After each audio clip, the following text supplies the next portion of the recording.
શું કહેતા દવાખાના વાળા તને? એમ કહેતા કે તાર બૈરું મરી જાય છે, મરી જાય એના કરી તું ઉદયપુર લઈ જા 1 કલાકના અંદર.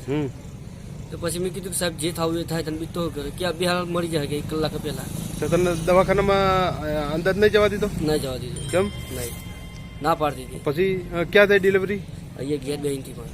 અરે ઘેર વળી ક્યાં? યાર ગ્રાઉન્ડમાં 4 વાગે મેં મારા હાથે કલ્લો કરીને થઈ ગઈ.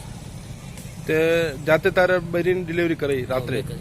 બહુ પીર ખાધી અને પરવાળ ભગવાનની મહેરબાની છે. તો દવાખાના વાળાને તે કીધું નહીં? કીધું મેં. શું કહેતા? ના પાડતા હતા, અહીંયા નહીં થાય કહેતા. તારે પેલો શું કહેવાય, પેલો કોક કહેવાય છે ને આપણે, શું કહેવાય છે, જરૂર કે મશીન ઉપર મૂકવી પડે તાર બૈરા. ના પાડ પછી હું શું મારા આધાર કાર્ડ ને હું લવારી છું, દબાવ વાળો છું. 2 હાથ જોડીને માથું માગી, બીજું તો શું?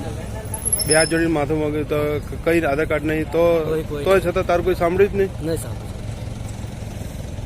તો અત્યારે જાઓ દવાખાના, અત્યારે દાખલ કરી દો અને સારવાર થાય કે નહીં કરે આ લોકો, મને ખબર છે. કેમ? પણ એકવાર જઈ આવો ને એટલે ખ્યાલ આવે.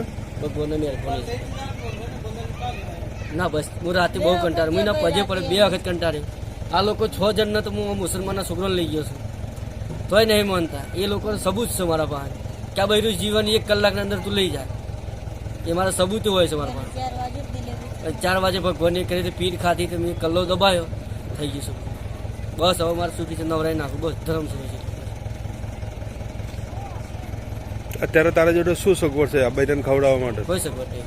કોઈ સગવડ નહીં? કોઈ નહીં.